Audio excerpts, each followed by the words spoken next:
Well, I used to think that the perfect situation for an older expat in Southeast Asia was to find a good woman, settle down, and have that stability. But now, after hearing stories from other expats living here in Southeast Asia and living here myself for the last 3.5 years, maybe I was wrong. Maybe do that occasional pay for play. Well, today let's break down the pros and cons of both sides. Having one partner or having that casual relationship with freelancers every now and then, and see which option really makes sense for the retired expat here in Southeast Asia. Are you ready to dig into it? Let's go.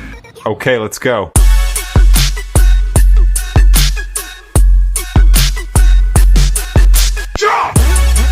Hey, what's up? It's JJ the Lonely Bull in Asia here at Benjasiri Park. It's one of the smaller parks, but one of the beautiful parks here. The many beautiful parks here in Bangkok. It's about 6 in the evening and it's just a really nice day today. The sun's kind of shining, about ready to set in the next hour or so. And yeah, just a really pleasant day. But I'm here to talk about options. Being an older expat retiring here in Southeast Asia, what's the best way to go? First of all, let's give you the two options. Settle down, find a good Asian woman to settle down and enjoy your life in retirement, or keep it more casual and play the field and get that occasional freelancer, that pay for play. I've talked to guys that do it both ways, that some of them have that relationship. They're either married or in a long-term relationship with their Asian woman. Some of them, they like to play the field. They like to just hang out and play it casual and go to the bars, find a freelancer, short time, long time, whatever, but they'll spend that money. And that their thought process is, I don't spend nearly as much money on an occasional pay for play as I do if I had a full-time girlfriend. The other side of things is, well, in the long run, being with a woman full-time is going to be cheaper and more convenient for you. So you've got arguments on both sides. So let's kind of break it down. First of all, the pros of being with one woman in a long-term relationship here in Southeast Asia. First of all, you've got that companionship. You've got a woman with you that loves you, and she's going to be with you your entire life with, hopefully, obviously, nothing is set in stone, but that's your plan, obviously, is to have somebody long term. So you've got that companionship. So there's always somebody there. You don't have to worry about where you're going to find affection, where you're going to find somebody to be with each night. She's going to be there. Number two is stability and routine. Obviously, that stability is somebody that's going to be there every day for you. And for sure you've got a routine with her, whether it's having coffee in the morning, having dinner at night, date nights, maybe she's got kids, maybe you have a family that you do things together with, whatever the case may be, you've got that routine. So if you're that type of person that really likes a routine in their life, maybe that being married or being with a long-term relationship here in Southeast Asia might be the way for you to go.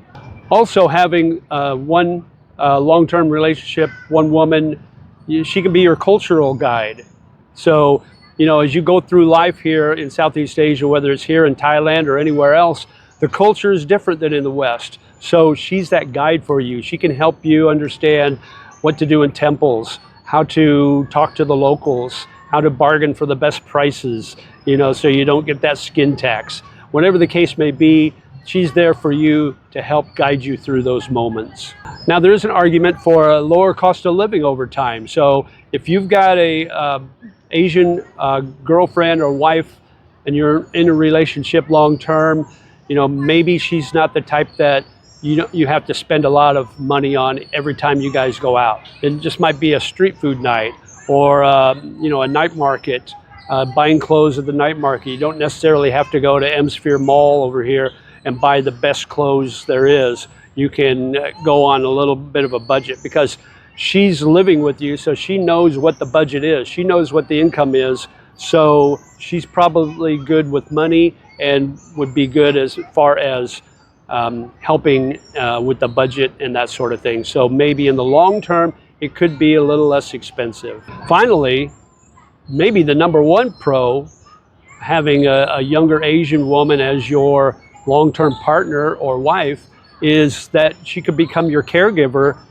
as you age.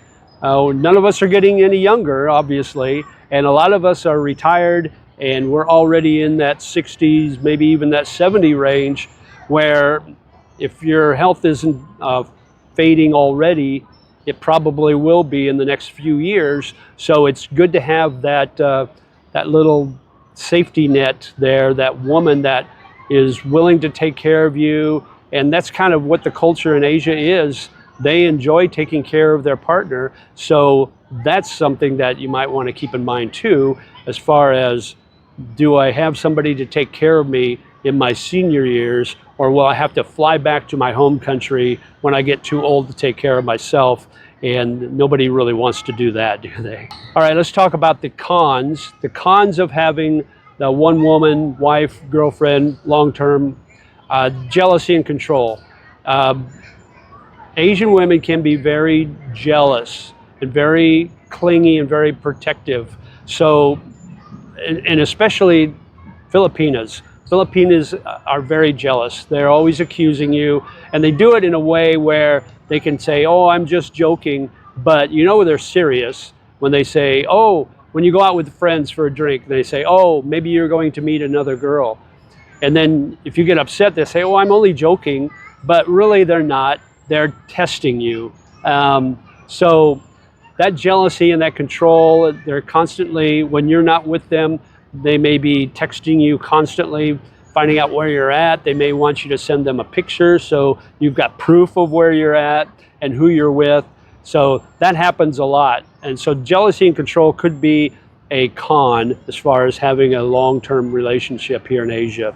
Another thing is family expectations. So a lot of times when you marry a Filipino or you marry an Asian woman, you marry their family too. So they may be a poorer family. So if you marry a poor Asian woman, there may be expectations from the family to help support them. Here in Thailand, they still have the dowry in a lot of cases. So there may be a dowry if you marry a Thai woman. In the Philippines, it's you marry or you're in a relationship with a Filipina, her family automatically thinks you're rich, and they start asking for money and for help.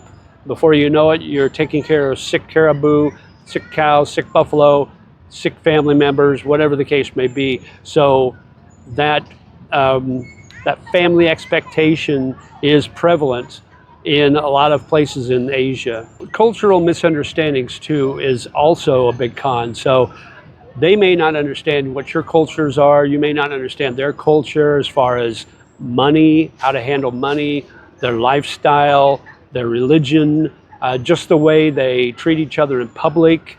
You know, they're, especially here in Thailand, they're not big into PDA, you know, the public display of affection.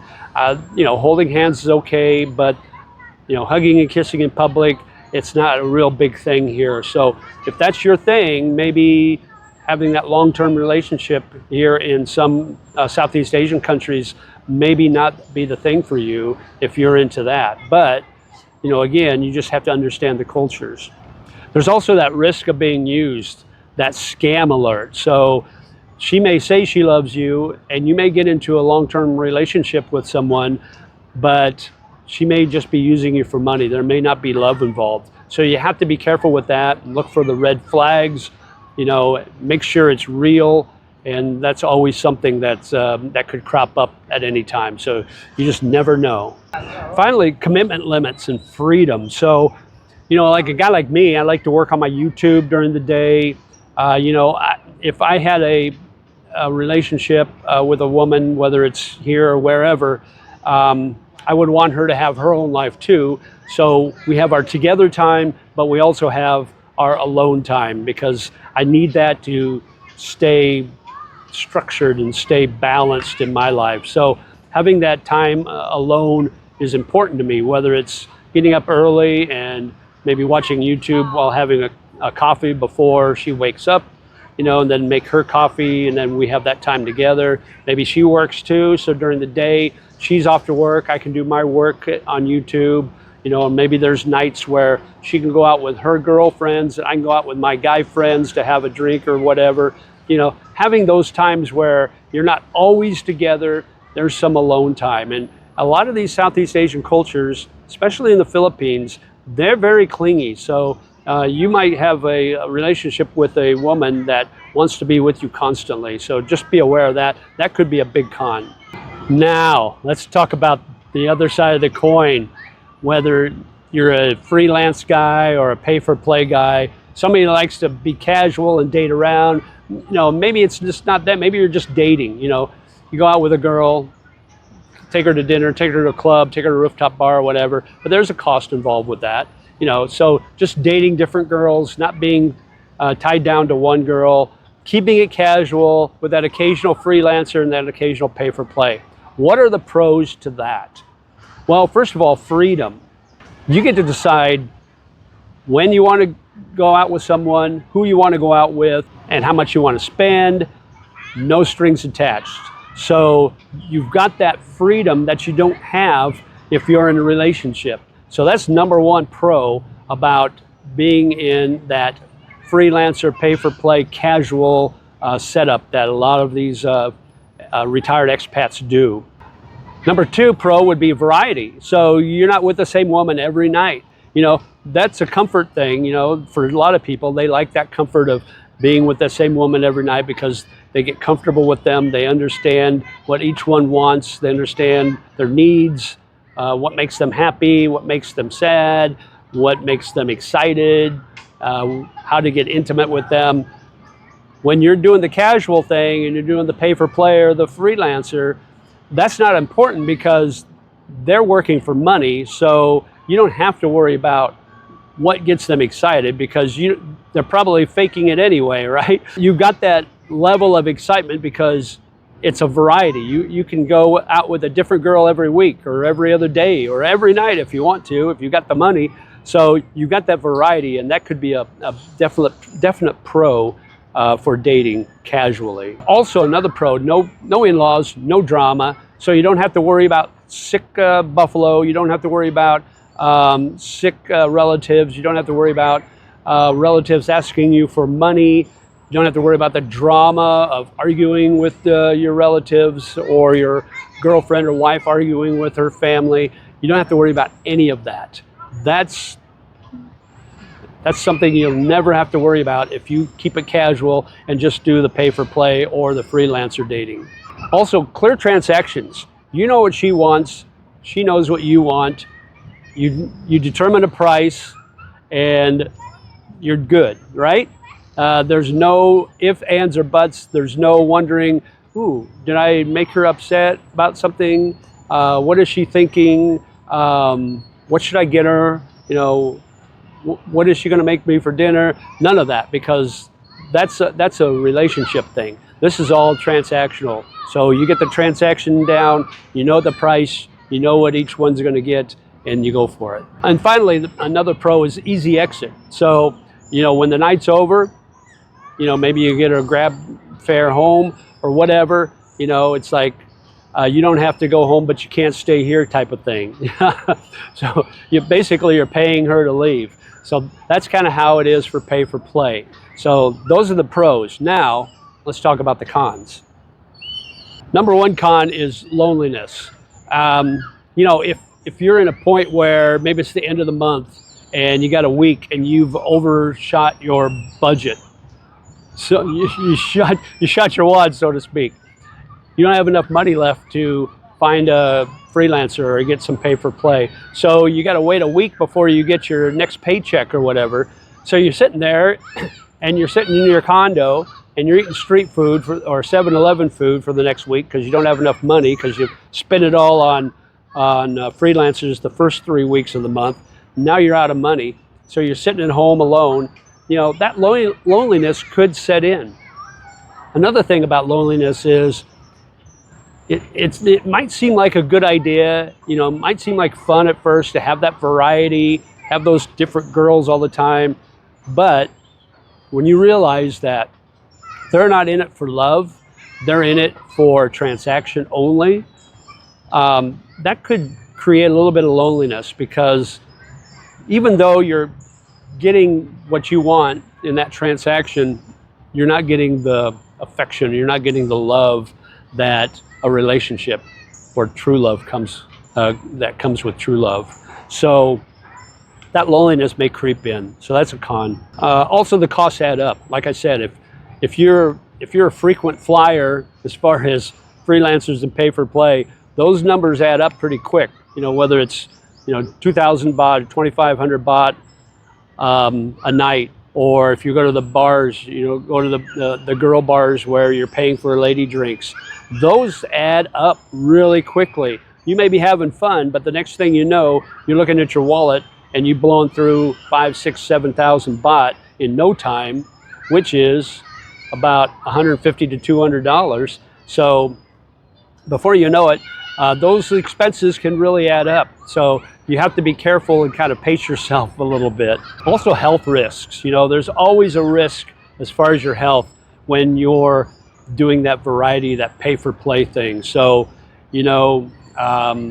my advice is to, wear your raincoat, wrap it up, boys, and just be careful with what you do. And we're all grown people, we're all grown adults. We know how to take care of ourselves, but boy, just don't let the little head think for the big head. Just be aware of that. Another thing would be a lack of trust or that emotional bond. So that's actually maybe two things. I've got a friend back in BGC. He's been robbed at least twice from freelancers, where he's gotten drunk and fallen asleep, and when he wakes up, his phone's gone, his money's gone, everything's gone. So that's something you really need to be aware of, especially with the freelancers. Now, it's better to go with the bar girls if you're going to do these things, because at least the bar girls, you know where they work. So if something happens, you can go to that bar and maybe get retribution or maybe fix things. But if you just pick up a freelancer off the street, you don't know anything about this girl. So you don't know where she lives, you don't know where she works. All you know is that you saw her on the street, you liked her, you picked the price, you went back to your room. If you're drunk, beware. So those things. And that emotional bond, or lack of an emotional bond, you're not going to get that. They're in it for the money. They may act like they like you, but it's just to get that cash. And so you just have to understand that even though they act like they really enjoy your company or act like they want to see you, it's not necessarily so. It's the same way with female vloggers here in Asia. They have thousands of subscribers, sending them money all the time, doing super chats all the time, because they look at these subscribers like, oh, they talk to them almost one-on-one, like, oh, thank you so much, you're so sweet, blah, blah, blah. And these guys think, oh, she thinks, I think she likes me, so I've got a chance with her, so I'll keep sending her money. It's not like that, guys. They do it because they want the subscribers, they want the money, they want the views, they want the clicks. It's the same way with bars, only in these YouTubers, it's more PG, obviously, than the bars and the freelancers. So don't get me wrong, don't equate the two. But when it comes to money and acting like they like you, it's like a waitress. They're kind to you because they want that tip. So just know that. Finally, shallow connections. That kind of goes hand in hand. That transactional feeling all the time can get a little overwhelming sometimes and lead to, maybe even depression. I don't know, loneliness.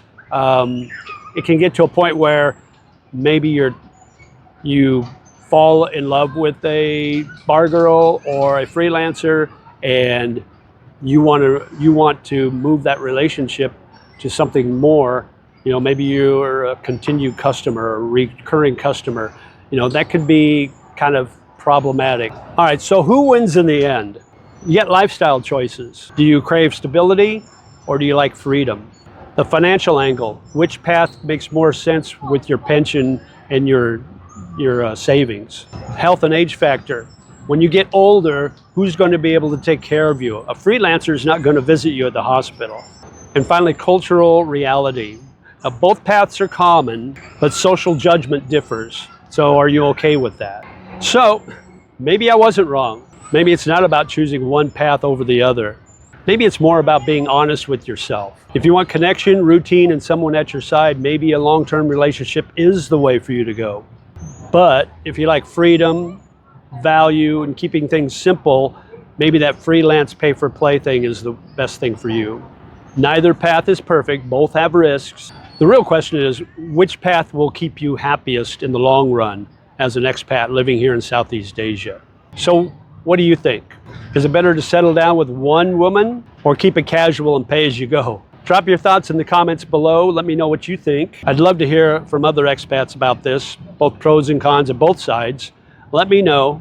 Make sure you like, share, and subscribe, and hit that notification bell so you get notified when I post new videos.